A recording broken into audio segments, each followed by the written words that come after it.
Welcome into Outkick the Show. I am your fearless host, Clay Travis. I hope all of you are having fantastic Mondays wherever you may be across the country. I hope you tap the vein and hit the double blood bank guarantee over the weekend on LSU to cover and on Tennessee to cover. Love all of you and hope you are having a fantastic start to your week. We got a lot to get to, but right off the jump here, I believe that what Joe Burrow did on the road against Alabama is one of the best college football performances in an individual game, given the stakes, that might have existed since Vince Young had the greatest performance I've ever seen in the Rose Bowl against USC. VY went off for over 200 passing and over 200 running. Since that time, if you consider the magnitude of the opponent, there have been a lot of big-time, unbelievable performances. You guys can share who those performances are, for instance. I can think of Johnny Manziel in Tuscaloosa against the Alabama Crimson Tide team that would win a national championship. I can think of Cam Newton and what he did in the comeback, the coming back from, I think it was 24-0 down in Tuscaloosa. But this performance by Joe Burrow, I think, was the equivalent of those and went to the next level because he was so in complete control and utter mastery. I believe Joe Burrow in one afternoon solidified his Heisman Trophy. I think that he won the SEC West for LSU, may well have won the SEC overall, solidified his lead to be the number one overall draft pick, maybe snagged the lead. He might not have been the lead coming in for the Cincinnati Bengals. As a quarterback, I don't remember that there has been any better performance by anybody than what I saw from Joe Burrow in person in Tuscaloosa on Saturday. I had an incredible time there, by the way. Met a lot of you out there, LSU, Alabama fans, people who were just in town for the game. Great to see everybody. And I believe that LSU almost locked up a playoff spot on Saturday. Now, LSU has to play against Ole Miss. They have to play against Arkansas, to the extent that Arkansas is still considered a team in the SEC. And they have to play against Texas A&M to finish the season. Only one of those games is on the road. So long as they go 2-1 in those, they would have they would win the SEC West. But if they go 3-0, they have already, in my opinion, locked up a bid regardless of what happens in the SEC championship game. So LSU nearly has locked up a bid when you look at how big of a favorite they're going to be over everybody else they play for the rest of the season. And so this was Coach O finally proving people like me wrong, who said when he was hired he will never be able to catch or beat Nick Saban. I was wrong. As I've said before, Coach O has come in and done infinitely better than I ever believed he would. And as a result, LSU getting one of the greatest wins of all time in their program's history. And it had to be an incredibly sweet one because of all the stakes that were at play here. I loved Coach O in the locker room after the game, that video that got out, that he's not happy that it got out. I thought that this was a splendid game. All right, I'm going to get to the significance for other teams in a moment, but CBS had the highest rating for a college football game in 8 years. Do you know what the last highest rating for a college football game was? LSU Bama 2011, and that one was in prime time, unlike this one. But this is, I think, a seismic win for their program. I got money on LSU to win the national championship, and I feel good about them being the number one overall seed tomorrow when the college football playoff rankings come out. And if they continue to win and they win out, LSU, I believe, will be the overall number one team in the country when you look at the scope and magnitude of what they would have accomplished. Okay, let's talk about Alabama. Because LSU, what I probably just said about LSU, most of you agree with. If you look at Alabama right now, I don't think the Tide are in that bad of a shape in terms of making the playoffs. All right, let's presume that there's not going to be any chaos, which is always a little bit risky. But let's go ahead and presume that LSU Ohio State, and Clemson are going to take 3 of the 4 college football playoff spots. That leaves 1. If you want to make it the most difficult decision imaginable for the College Football Playoff Committee, that would lead to 11-1 Alabama, 12-1 Oklahoma, and 12-1 Oregon. Who do you take if that is the trio of contending college football national champions, playoff teams, right? I would argue that assuming that is your trio and that is the most difficult decision to make, Bama, Oregon, or Oklahoma, I think it's going to be Alabama, guys. And let me explain why. Alabama lost by 5 to the number 1 overall team in the country. Oregon lost to Auburn, who might well end up 8-4, 4-4 in the SEC.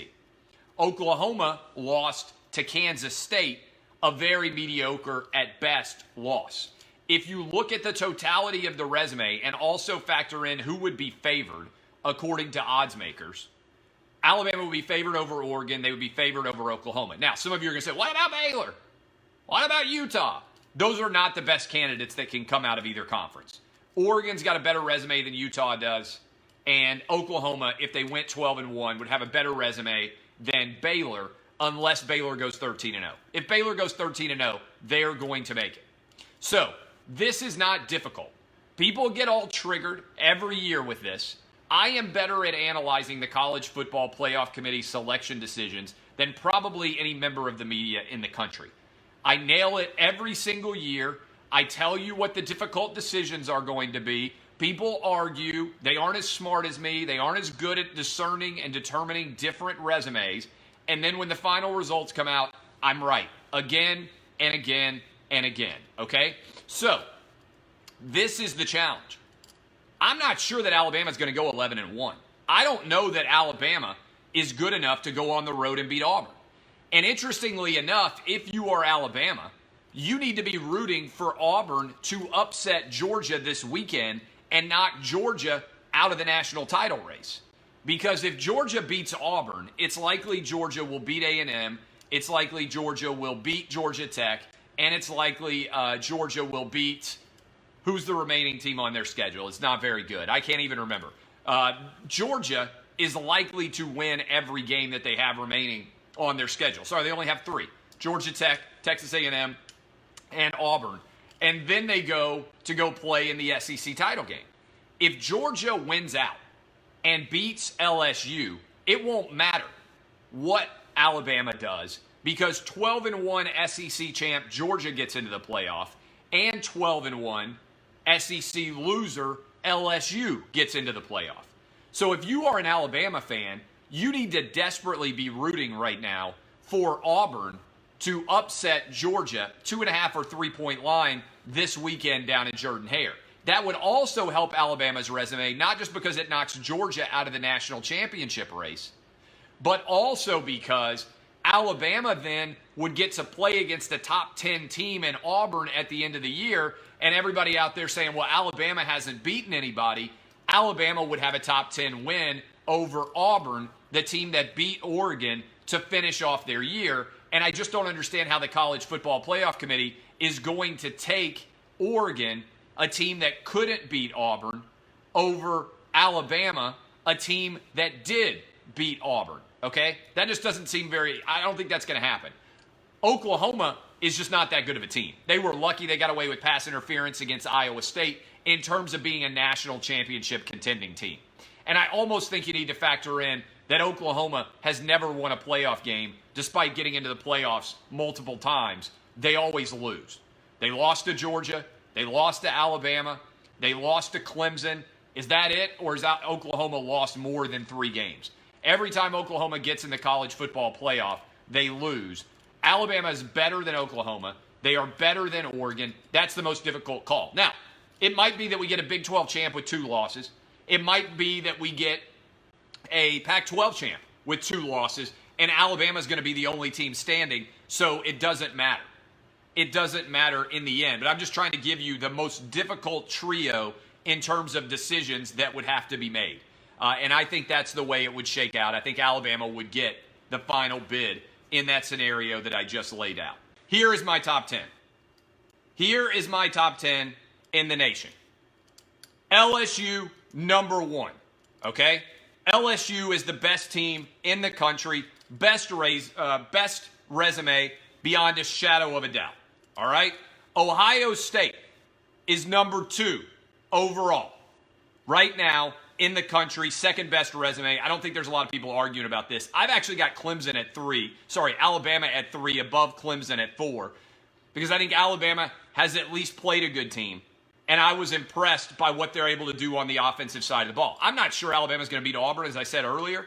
But they've dominated everybody else. And I actually thought, aside from about 4 minutes at the end of the half, Alabama played as well as LSU, if not better. In the 5th spot, I've got Minnesota. I'm bumping the Golden Gophers up a ton after their win over Penn State. You're undefeated. You beat my number 4 overall team last week. You're 9-0. I've got you up to number 5. First time, by the way, Minnesota has beaten a top 10 team since 1999. Top 5 team since 1999. Biggest run Minnesota has been on since before Pearl Harbor. In the 6th spot, I've got the Georgia Bulldogs. Georgia, if they win out, win their next 4, will be in the college football playoff. Got to beat Auburn, tough game. Got to beat A&M, got to beat Georgia Tech, and got to beat LSU now probably in the SEC title game. If they do that, they're in the playoff. I got Penn State at 7. Interestingly, Penn State is not as harmed as many believe based on losing against Minnesota. It doesn't really matter in the grand scheme of things. I've got Oregon at 8. I've got Utah at 9. And I have got Baylor at 10. Oklahoma no longer in my top 10. All right? That is my top 10 at this point in time. A lot of people want to talk about who's still alive to make the college football playoff. Right now, there are 11 teams that are still alive to make the college football playoff. And I will tell you exactly who those 11 teams are. All right? Here are the 11 college football playoff contenders. There are 4 spots. There are 11 teams that are still alive, barring absolute chaos, right? Barring absolute chaos, there are 11 teams that can make the playoff right now. I'm going to roll through them. LSU, Ohio State, Clemson, 12-1 SEC champ Georgia, 11-1 Alabama, 13-0 or 12-1 Big 12 champ Baylor, 12-1 Big 12 champ Oklahoma, 12-1 Pac-12 champ Oregon, 12-1 Pac-12 champ Utah, 12-1 Big 10 champ Penn State, and 13-0 or 12-1 Big 10 champ Minnesota. Those are your 11 teams, okay? You can go read all about it at Outkick.com. Go into the starting 11. You can read all of my analysis of why those teams are still alive, okay? Now, SEC power rankings. You ready for the SEC power rankings? Interesting setup here in the SEC. LSU's the best SEC team. Alabama, I still have number 2 overall. 3rd spot, I have Georgia, followed by the Florida Gators, followed by Auburn. That's my top 5 in the SEC. LSU, Alabama, Georgia, Florida, Auburn. All 5 of those teams borderline top 10 teams in the country. Okay? 6, I've got Texas A&M.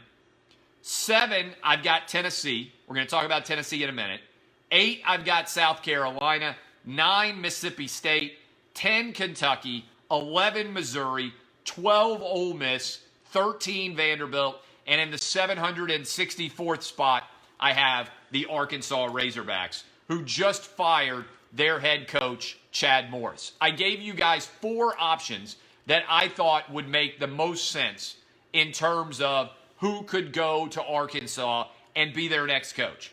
And 25,000 of you voted in my poll. I love to run these Twitter polls just to see what the reactions are going to be.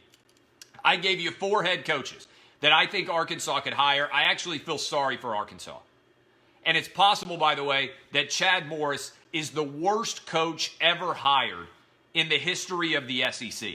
And I understand you Arkansas fans are out there like, we want Gus Malzahn. Man, Auburn fans don't even really want Gus Malzahn.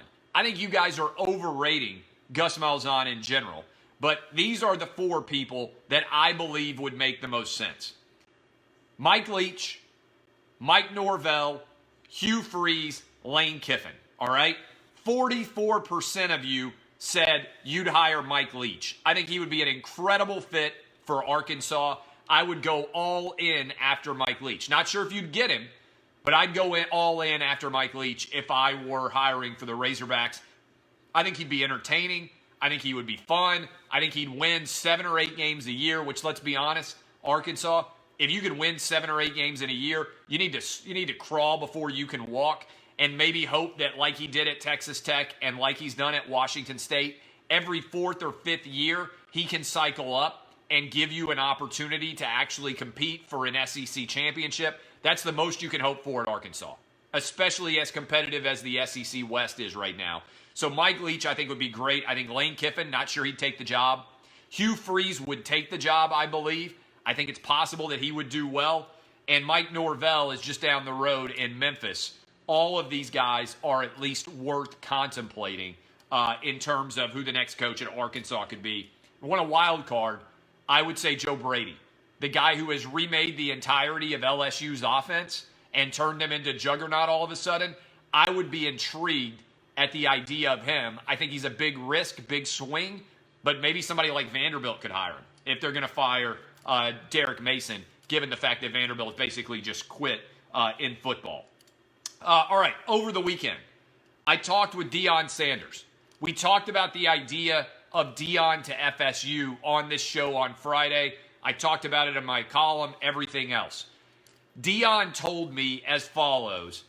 It's hard to be a candidate when you haven't even talked to anyone from your alma mater, okay? Deion Sanders is not officially interviewed for Florida State yet. He is going to graduate from college, so that concern is wiped out. I'm told he's going to graduate from college in December, okay? On top of that, Deion is talking to, I'm told, assistant coaches, some of the top assistant coaches all over the country. And the idea is that Deion would basically be a CEO head coach in charge of recruiting and going out and trying to bring in the best possible talent to Florida State. And that he would then have the best coaching staff he could imagine surrounding him. All right? Offensive and defensive coordinators of the highest magnitude. That's what Deion's idea is in terms of what he could do at Florida State. Florida State's in a unique spot right now because it's such a mess in the wake of Willie Taggart. The fan base is not showing up. They got major issues with facilities. They are trying to compete with the Alabamas and the Georgias of the world and the Floridas of the world with a fraction of the athletic department budget. And so this is, I think, an intriguing idea. I think it is an incredibly risky move. But the argument would be that FSU is in a position where they can't afford to be cautious in order to win at a high level. That is what the idea is behind Deion Sanders. So we'll see how exactly it works out, whether this idea of Anthony Hardaway at Memphis and Juwan Howard at Michigan is going to translate to football, or whether it's so complicated that it can't happen. So that is the update on the idea of Deion to FSU. Again, told me that on Saturday. I think he since said it to the NFL Network, and the story has grown since then. All right? Titans. I want to talk to you about my Titans. I'm still in shock. You can watch the video of my kids and me reacting to the blocked field goal. I don't know how the Chiefs lost this football game. Patrick Mahomes was playing out of his mind. He threw a jump pass touchdown that I don't believe anybody else in the NFL could even do. He looked like Derek Jeter back in the day trying to turn a double play as somebody slid underneath his legs. The arm on this was incredible, okay? And as a result, I didn't think the Titans had any hope. They were almost like a team running the four corners offense. But somehow, the last three times the Titans have played the Chiefs, they've beaten them. Beat them in Kansas City a couple of years ago in the playoffs. Beat them the year before that in the cold weather in Kansas City. And beat them, yesterday. Just an absolutely incredible win for the Titans over the Chiefs. The Chiefs have got a major flaw, and this is what would concern me if I'm a Kansas City Chiefs fan. I am troubled, if I'm a Chiefs fan, by our inability to stop the run. Derrick Henry almost went for 200 yards rushing against the Chiefs. He outmanned them. We saw the Colts do the same thing. We saw the Texans do the same thing. The Chiefs lost 3 straight games against the AFC South. To me, going forward, Patrick Mahomes is a stud, but he can't play defense. And this Chiefs team isn't that great at running the football, and they aren't able to stop the run, and that is a recipe for disaster when you actually get into cold weather playoff games. The Chiefs are now 6-4. They really have a must-win against the Chargers, which isn't going to be easy down in Mexico City this weekend. Or talk of even having a home playoff game is going to evaporate because the Chiefs could end up in a real race against the Raiders and against the Chargers in the AFC West.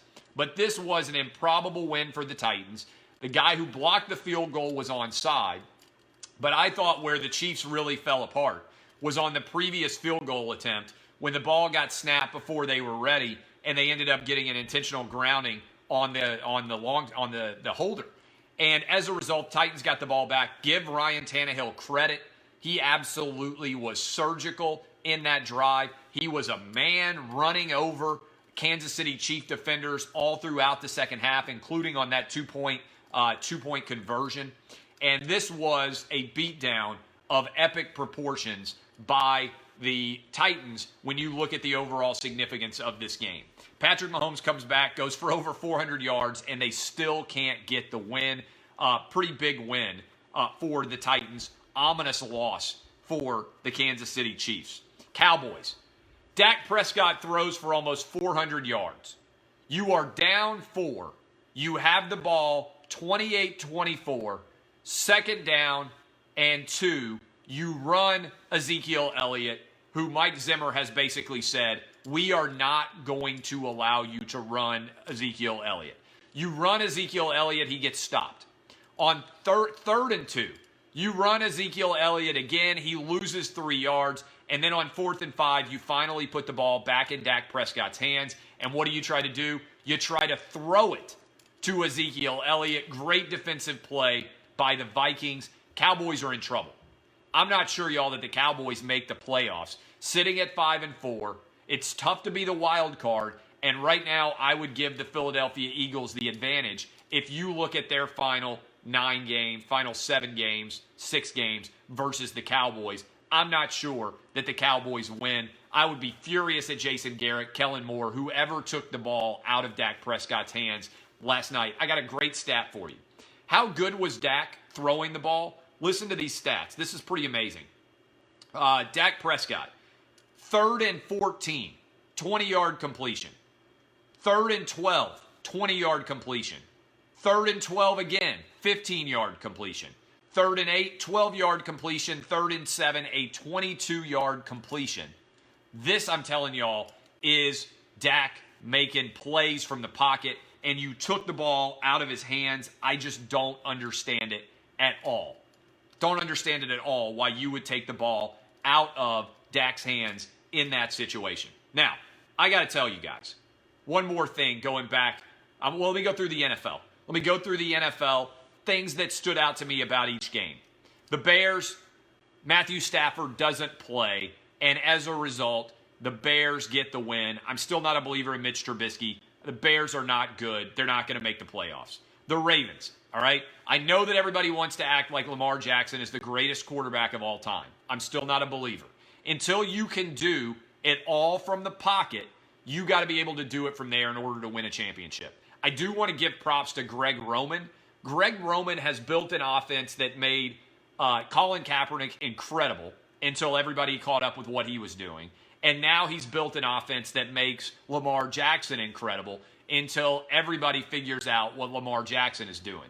But Greg Roman should be a head coach in either college or the NFL next year because of what he's built offensively. I don't know how he's not been a head coach yet. All right? The Browns get past the Bills. Baker Mayfield manages to get it done. I don't believe in the Bills. Their teams they've beaten have like a 21% overall winning percentage. The Bills, I am not a believer in, okay? Not a believer in the Bills. They have an easy schedule, but it wouldn't stun me if the Bills lose on the road against the Dolphins, the suddenly resurgent Dolphins. How about the Saints? The Saints every year, it seems like, have one home game where they completely fall apart. They mean that they are going to not show up and everything falls apart for the Saints. One game, it feels like, at home every year. This was that game. I didn't see it coming. The 1-7 Falcons go on the road and take it to the Saints, knock them out of a bye. The Jets, Giants, I didn't even pay attention to it. Both teams suck. The Bucs and the Cardinals, congratulations. Jameis Winston only threw 2 interceptions, I think, this week, and the Bucs got a win. The Dolphins beat the Colts. Again, I think the Dolphins are surging. Packers survived. I thought Christian McCaffrey might well have gotten in there on that play against the Panthers, but the Packers get to their bye week at 8-2. The Steelers, maybe Mike Tomlin going to be coach of the year, wouldn't stun me based on what he's overcome with the Big Ben injury and everything else. And the Rams have fallen apart. The Sean McVay magic. Look, the NFL, it's a cliche, but it stands for not for long, okay? The NFL stands for not for long. Sean McVay is a genius, and everybody believes that there's nobody who can stop him. And then after a couple of years, everybody suddenly catches up with Sean McVay. What's changed? I don't know what's going on with the running back position, right? Todd Gurley has vanished as the same kind of force that he was before. If you can't run the ball or throw the ball consistently to Todd Gurley, the rest of the offense falls apart as well. That is the truth, okay? So I'd be nervous about anybody who's a flash in the pan. The only thing that consistently works in the NFL on offense is a quarterback on 3rd and 8 who can consistently convert first downs. When everybody knows you're throwing it, the NFL is a 3rd and long passing league. Who can do it? Who can't? And finally, we just talked about the Vikings getting the win over the Cowboys. Now, I want to talk about a little bit of unfairness in the sports media. How many of you saw video or reaction of Donald Trump being booed with the Washington Nationals? In the Washington Nationals World Series game against the Houston Astros, how many of you saw Donald Trump getting booed, shared by the media, and receive a ton of attention? Every single person, I bet, watching or listening to this show heard that video, saw it shared widely. It was everywhere. Donald Trump shows up at LSU, Alabama, a game that has more viewers than the World Series game had, gets universally cheered in the crowd. You can watch my video. Maybe we'll inject it here for part of our clips.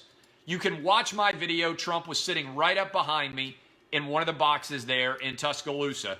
The crowd universally applauds. Okay? How much have you seen of that crowd response to Donald Trump compared to how much you saw of the Washington National crowd reaction to Donald Trump? Nowhere near the same amount. Somebody said, well, it's a World Series college football game. Well, more people were watching the college football game, okay? It was much more popular, the LSU-Alabama game was, than whatever it was, Game 5 of the World Series between the Astros and the Nationals. Yet, almost nothing of Donald Trump getting cheered by a stadium of 100,000 people gets shared.